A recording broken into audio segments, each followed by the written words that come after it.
Good morning, ladies and gentlemen. First of all, I should just like to thank the assistance I've received from colleagues of mine, Cameron McLean and Lyle Ground, in this work.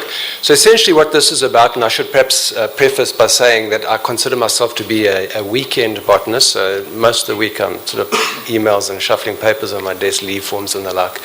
And but critical to our work in developing our biodiversity plan for Durban is to have a good understanding of your original vegetation types, because so much of our understanding of our biodiversity and how it's changing in Durban relates to knowing the vegetation types as they being a critical surrogate for much of the information.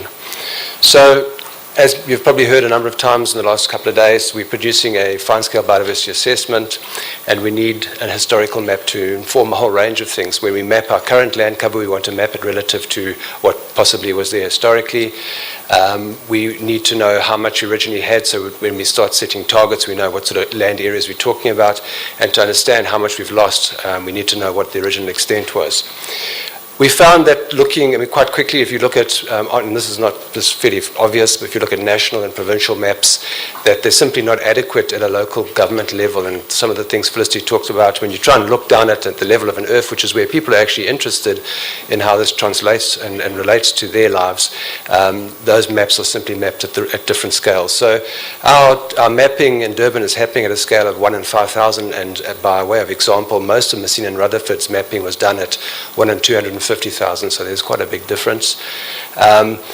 Most of the older, or the vegetation mapping exercises that have been conducted previously failed to handle the extent of forests and grassland, the relative extent of those two well, especially in the coastal belt areas, which are so heavily transformed, and it's quite difficult to backcast and see what was there originally, and also wetlands. So typically what those mapping exercises do is they just lock in current extent for those particular vegetation types or those biomes, and then for all the rest they try and look at what might have been historically there. And that obviously has big knock-on effects when you start to look at targets and transformation rates, because in Durban, that Messina and Rutherford graphic showing you the big sort of, what would you call it, colour, pinkish peach colour, that would be the KwaZulu-Natal coastal belt, sort of broad swathe across Durban. But if you read most of the references, many of the references predict or suggest that there was a lot of forest cover on the coastal lowland parts of Durban. So whilst the map shows none, the verbal descriptions of what the history was suggest that there was lots. So you have that kind of disjuncture. And then we also struggled, obviously, when we tried to understand the KZN veg map a bit better. The maps in itself are obviously fairly straightforward, but the vegetation descriptions which accompany the maps and the various iterations of the maps are unfortunately not available. So for those reasons, we decided to have a good look at this ourselves.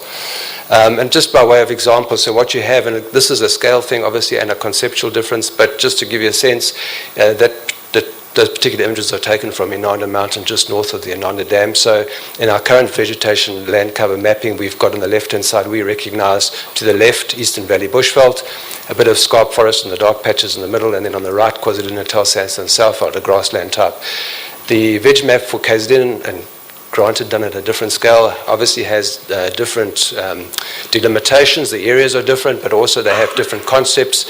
And so the blue, red, and what would you call it, sort of pale yellow in between are various forms of grassland or bushland. And clearly, we need to get a whole lot more accurate at a local government level in order to build credibility when people start to interrogate our products.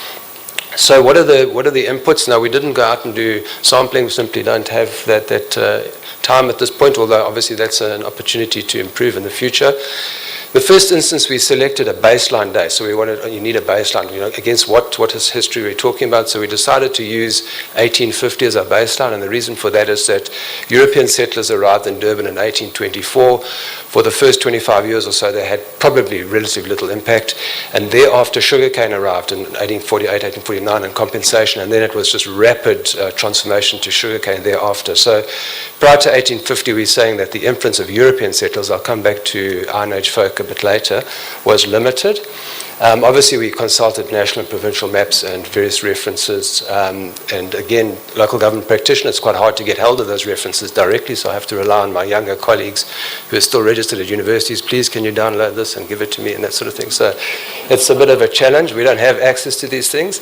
And obviously, we have some environmental determinants we can reflect on, digital elevation maps or models, as well as geology and climate.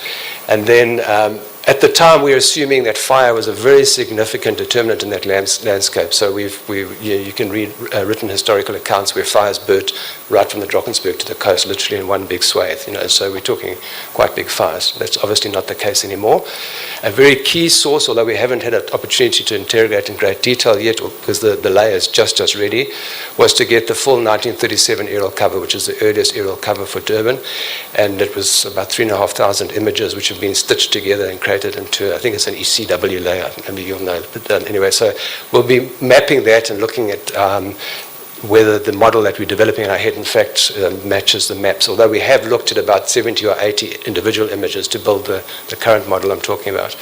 And obviously some historical written accounts and some amazing bits of pieces of work, some of them nicely compiled in a Strelitzia reference by Skeed, edited by Skeed, but there are others as well around. Again, somewhere we can go a bit further, old paintings, old photographs.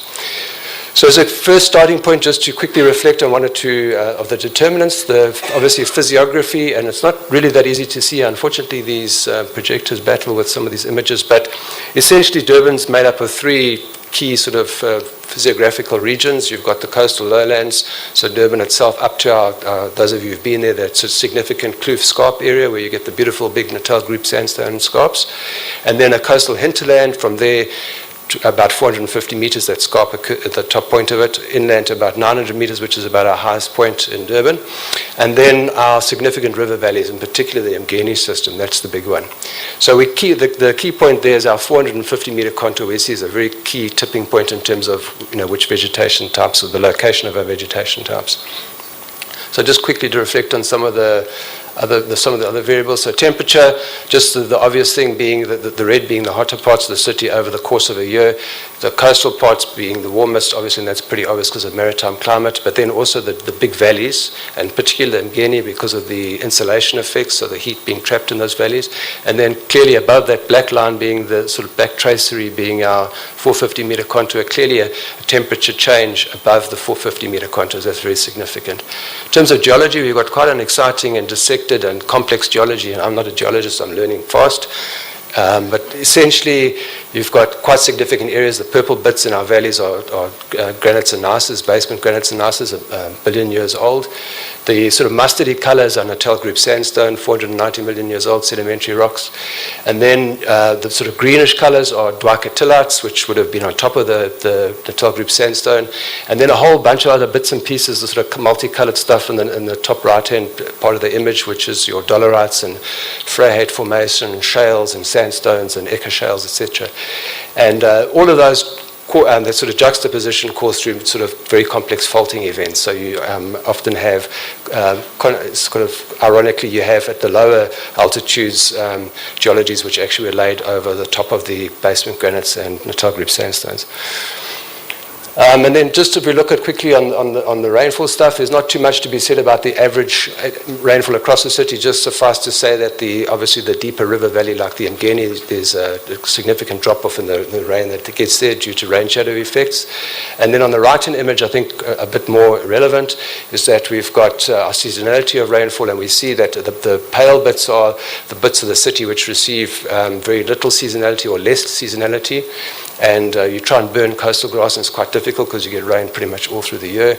Whereas in the hinterland, above the 450 meter contour, significant drop-off in rainfall in the winter season and great curing of grass and much easier to conduct management burns. All right, so one of the first points of difference we have with some of the references, although I see recent work by William Bond, etc., is pointing towards our sort of thinking. So the original thinking was that most of that pink bit, the KwaZulu-Natal coastal belt, was coastal lowland forest. If you see Acox, Buse, early stuff by Eugene Moll, etc., even Messina Rutherford, they talk about that being all forest. And through anthropogenic influences, Iron Age pastoralists, it was removed. Okay, and that just simply doesn't seem to make sense to us, because if you go and spend time in those local coastal grasslands, they're far too diverse and rich to have simply been new elements in the landscape. So bearing in mind that the pastoralists arrived about 1600 to 1700 years ago, there just wouldn't have been enough time for those grasslands to develop in that diversity. And we see that where you have grasslands side by side, disturbed ones and natural ones, and there's almost no recruitment from the natural into the disturbed, pretty much zero. And that can be decades where nothing happens. So we also feel that the impact of the Iron Age pastoralists was relatively limited. Gavin Whitelaw tells me that there were very few pastoralists around for quite a long time. Basically they were settled around iron ore deposits, and there wasn't much in Durban, so their effects were limited. They also were interested in Eastern Valley bushveld rather than forest, because that wood was a better fuel for their needs. And then if you look at the old aerial photography, it's very obvious that there were just, even in 37, there was just no trees in the landscape, nothing. Certainly inland of the coastal belt, the very, very coastal belt. I'm going to have to skip a bit further, but I don't know if you can see in the images, but basically in the ring, but there's a change in forest. The very black stuff is actually plantations, but we've had a dramatic increase in forest, and certainly in Eastern Valley bushveld, the woodiness has dramatically increased. I'm going to skip because I'm on 5 minutes here, but essentially the important points is that in terms of forest, because we're mapping at a finer scale, we can actually see dune forest and map it, which the veg types, KZN veg types did as well, but Messina and Rutherford couldn't. We're limiting our northern coastal forest to our Berea red sands, and if you look at the old photographs and you look for old coastal forest trees, they don't seem to occur off that Berea sand at all. So beyond the Berea Ridge in Durban, 150 meters and then inland, you just suddenly the trees drop off. So we're keeping our coastal forest there. Our eastern scarp forests, we believe that they've, in fact, are pretty much stable in size, and based on 1937 sort of examples, we were able to map their extent on aspect and slope. And so we've got quite a nice cover of where we think they occurred in the landscape. We will check that against the 37 photography as a whole. But we're also recognizing a transitional forest between the scarp forest and the coast. So if you go into the forest, like people who, Ezemvelo people will know North Park and Kenneth Steinbeck Nature Reserve, and you look at the trees there, they're certainly not coastal forest trees, nor they're scarp trees as a whole, I mean, completely distinct. There's certainly a mix in there, so we, at our scale, can start to see transitions, and we want to try and reflect those in our conservation planning. So that's just talking to the same thing I've done before. Just the Eastern Valley bushveld, I think that's just a fairly basic thing. All we've seen there is that we're able to see more of it and more of the rivers than KZN Veg map could, and we've also able to map it further eastwards than the KZN Veg map could, but otherwise generally the concepts are pretty similar, and just a dramatic change in woodiness. Cronscliff Nature Reserve, so especially the north-facing slide, you can see the change between 37 and now and how many trees have come in. That would be Eastern Valley bushveld. Just on the grassland and savanna, well, this is an area where we're still struggling a bit. First of all, we recognize that there's a lot of Natal group sandstone below the Kloof Scarp. That was mapped as KZN and Coastal Belt and Messina and Rutherford. In our opinion, if you're going to spend time in that grassland and you're literally standing in 2-3 kilometers away, you can see the Kloof Scarp. There's absolutely no difference, well, not no difference, but there's limited difference between the Natal groups, this grasslands below the scarp and above. So we're recognizing two forms of KwaZulu-Natal sandstone Southveld, above and below scarp. We've eliminated Ngongoni Veld from Durban altogether, and the reason for that is we just simply see that also because it was mapped on Natal group sandstone, we just simply see that as degraded KwaZulu-Natal sandstone Southveld, so that we don't see a need to have Ngongoni Veld in the city from a mapping point of view.